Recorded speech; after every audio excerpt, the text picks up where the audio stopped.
Hi cute boys, welcome to my class. तो आज का हमारा टॉपिक है प्रोबेबिलिटी फॉर क्लास 7। देखिए, नाम से थोड़ा टफ लगता है प्रोबेबिलिटी। ये चैप्टर सबसे सिंपल चैप्टर है आपके पूरी बुक का।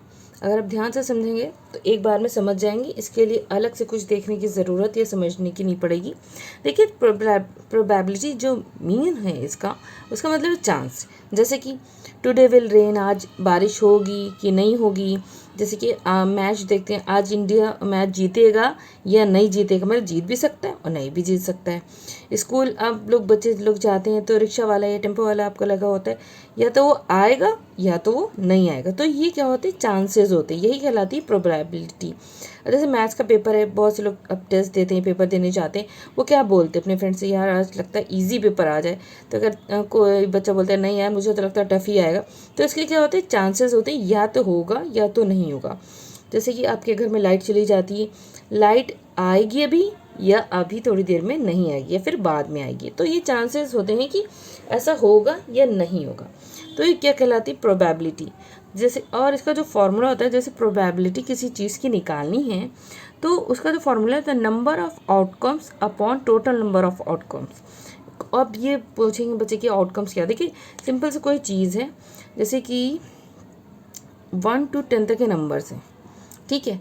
तो ये टोटल नंबर्स कितने हो गए, 10।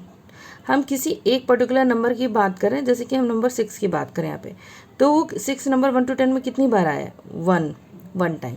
तो इसकी प्रोबेबिलिटी बनी 1/10, ठीक है। अब इसको मैं आपको थोड़ा सा अलग से क्वेश्चंस में करके समझाती हूँ, ठीक है। अगर आप जैसे नंबर ऑफ आउटकम्स और टोटल नंबर ऑफ आउटकम्स नहीं समझ पा रहे हैं तो उसको मैं ज़रा अभी आपको बताती हूँ कैसे होगा क्वेश्चन के अकॉर्डिंग। अब जैसे कि देखिए, क्वेश्चन नंबर 1 है, a coin is tossed once, find the probability of first है गेटिंग अहेड और सेकेंड नॉट गेटिंग अहेड। एक कॉइन है जिसे टॉस किया गया, ठीक है। सिंपल से coin, 1 rupee 2 rupee any coin, ठीक है। उसको एक बार टॉस करा गया, ठीक है।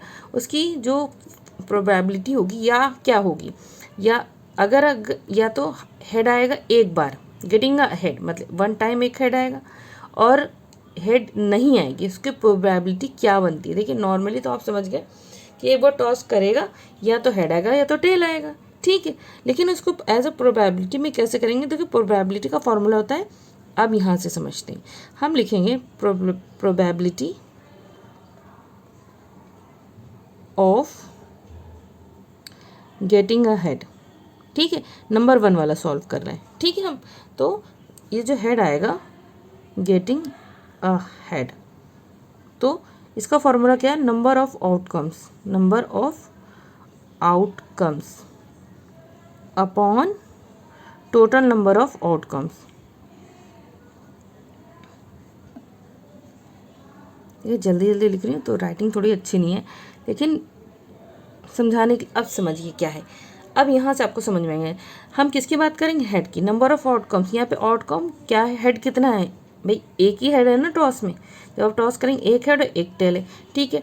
टोटल चीज़ें कितनी है, टोटल नंबर ऑफ आउटकम्स क्या आएगा, एक हेड है और एक टेल है, तो 1 और 2। तो टोटल नंबर ऑफ आउटकम्स कितने, या तो हेड है 2 हो गए, उसमें से हेड कितने टाइम से, एक ही बार है। तो एक ही जब आप एक बार टॉस करेंगे कितनी बार आ सकता है, तो एक ही बार आ सकता है ना, तो 1/10 हो गया। अब नॉट गेटिंग अ हेड, अब नॉट गेटिंग हेड मतलब हेड नहीं आएगा तो फिर इसका मतलब टेल ही आएगा। तो उसके लिए क्या होगा, not getting a head, probability of not getting head, ठीक है। आप उसको अच्छे से लिख लीजिएगा, मैं रफली बता रही हूँ। तो नंबर ऑफ आउटकम्स टेल कितने हैं, अगर हेड नहीं आएगा तो टेल आएगा 1, और टोटल नंबर ऑफ आउटकम्स कितने थे, 2। एक हेड था एक टेल था, तो उसकी भी प्रोबेबिलिटी वो 1 ही बनती है, ना कि 2 या 3 बनेंगी। जाहिर सी बात है, इतना आपको क्लियर हो गया होगा, ठीक है। अब सेकेंड क्वेश्चन से समझते हैं। Question number 2, there are 6 marbles in a box. एक बॉक्स है जिसमें 6 मार्बल्स हैं, with numbers from 1 to 6 mark on each of them. और उन मार्बल्स में क्या है, 1 to 6 नंबर्स लिखे हुए हैं, ईच ऑफ एनी मतलब हर मार्बल पे। What is the probability of, अब उसकी क्या प्रोबेबिलिटी बनेगी, क्या चांसेस बनेंगे किस चीज़ के। 1 है getting a marble with number 2, हमें मिल जाएगा एक नंबर 2 का मार्बल, ठीक है। और getting a marble with number 6 वाला, तो इसकी प्रोबेबिलिटी क्या बनेगी, फर्स्ट वाले की समझ लेते हैं, P4 probability of getting number,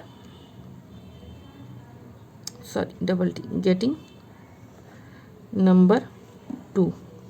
number 2 है, मतलब 2 नंबर वाला जो मार्बल है जिस पे 2 मार के उसकी प्रोबेबिलिटी क्या होगी। देखो टोटल नंबर ऑफ मार्बल्स कितने हैं, 6 हैं। अब यहाँ पे मार्बल अगर मैं आपको बना के दिखा दूँ, 1 है, 2 है, 3 है, 4 है, 5 है और 6 है। सब पे ये मान लीजिए मार्बल से 6 है, ठीक है। अब ये नंबर 2 वाले की प्रोबेबिलिटी क्या बनेगी अगर हम निकालते एक बार में, तो एक नंबर 2 एक ही, तो एक ही प्रोबेबिलिटी इसकी बनेगी 1/6, मतलब एक बार निकल सकता है, ठीक है। और अगर दोबारा मतलब चांस ये है, अगर हम 6 की प्रोबेबिलिटी क्या होगी, अगर 6 नंबर का probability of getting number 2, getting number 6, तो टोटल नंबर ऑफ नंबर्स क्या है, 6 है। और 6 नंबर वाले कितने हैं, 1 है, तो इसका भी प्रोबेबिलिटी 1/6 हो गया। चाहे आप 1 के लिए ले, 2 के लिए, 3 के लिए, 4 के लिए, 5 के लिए, 6, उसकी प्रोबेबिलिटी चांस ये हो जब एक बार हाथ डालेंगे तो एक ही बार में निकल सकता है। अगर आप 2, 3, 4 बार यहाँ पर लिखा होता है तो उतने टाइम्स भी निकल सकता था, ठीक है। अब देखिए क्वेश्चन नंबर 3 है, what is the probability of getting a vowel from English alphabets. अब देखिए कब पूछा गया है, बताया गया क्या प्रोबेबिलिटी होगी अगर इंग्लिश अल्फ़ाबेट्स में से अगर वॉवल निकालने जाए। देखिए इंग्लिश अल्फ़ाबेट आप जानते हैं ABCDEF to Z equal to 26 alphabet है, ठीक है। लेटर्स भी बोल सकते हैं, उन्हीं को अल्फ़ाबेट्स बोलते हैं, तो 26 हो गया। अब उसमें ठीक है, देखिए और वॉवल्स कितने हैं, AEIOU, तो टोटल वॉवल्स कितने हैं, 5, ठीक है। अब समझ गया। तो क्या है, जो अल्फ़ाबेट्स हैं टोटल 26 है और वॉवल्स 5 हैं, तो प्रोबेबिलिटी क्या बनेगी इसकी, वॉवल्स की, अगर हम अल्फ़ाबेट्स में से निकालते हैं, प्रोबेबिलिटी ऑफ वॉवल्स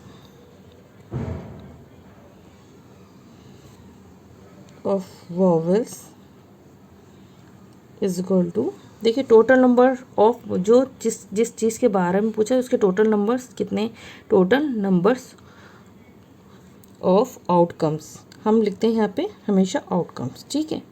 और number of outcomes, number of outcomes, ठीक है, लिखना आपको ऐसे ही है, मैंने समझाने के लिए बताया। तो टोटल नंबर ऑफ आउटकम्स कितने हैं, 26 अल्फ़ाबेट्स हैं, ठीक है।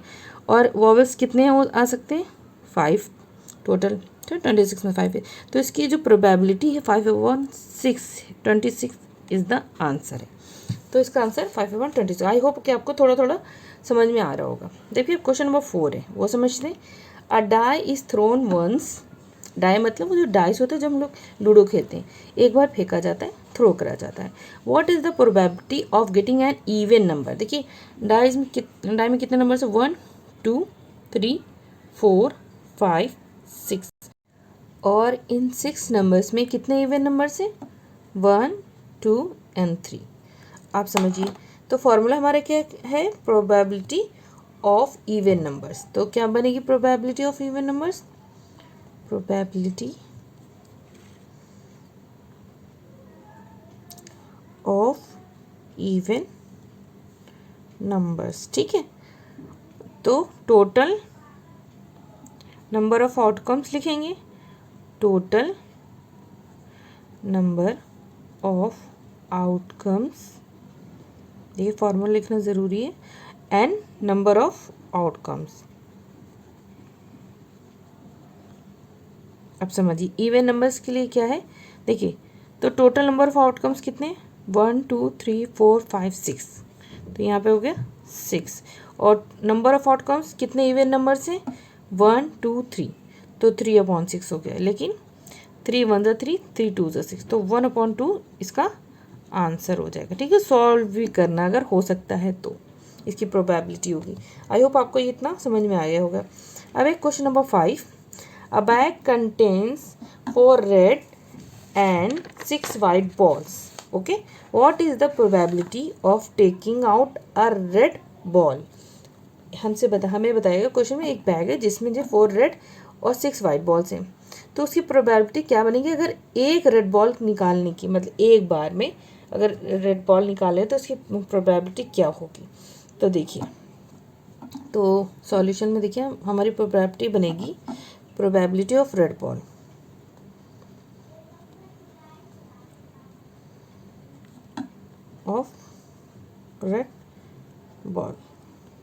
देखिए अब equal to number of outcomes, ठीक है, equal to total number of outcomes.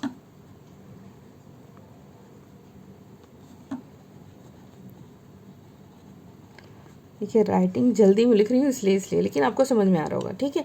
तो हमारे रेड बॉल की जो प्रोबेबिलिटी है, टोटल नंबर ऑफ बॉल्स कितनी हुई, तो 10, 4 + 6 क्या हो जाएगा 10, तो ये हो गया। और number of outcomes for red ball कितनी है 4, तो यहाँ पे हो जाएगा 4/10। अब 2 × 4 2 5 × 10, तो आंसर में क्या आ जाएगी हमारी प्रोबेबिलिटी क्या बनेगी रेड बॉल की 2/5। ये हमारा क्या हो जाएगा आंसर। आई होप आपको इतना क्लियर हो गया होगा। हमें रेड बॉल की प्रोबेबिलिटी निकालनी थी, तो 5 में से 2 हो जाएगी, तो 2/5 is the answer. Okay, I hope आपको वीडियो अच्छी लगी होगी, पसंद आई होगी। अगर अच्छी लगी तो प्लीज़ लाइक सब्सक्राइब करना ना भूलें। फिर मिलते हैं अपनी नेक्स्ट वीडियो में, तब तक के लिए take care and bye bye.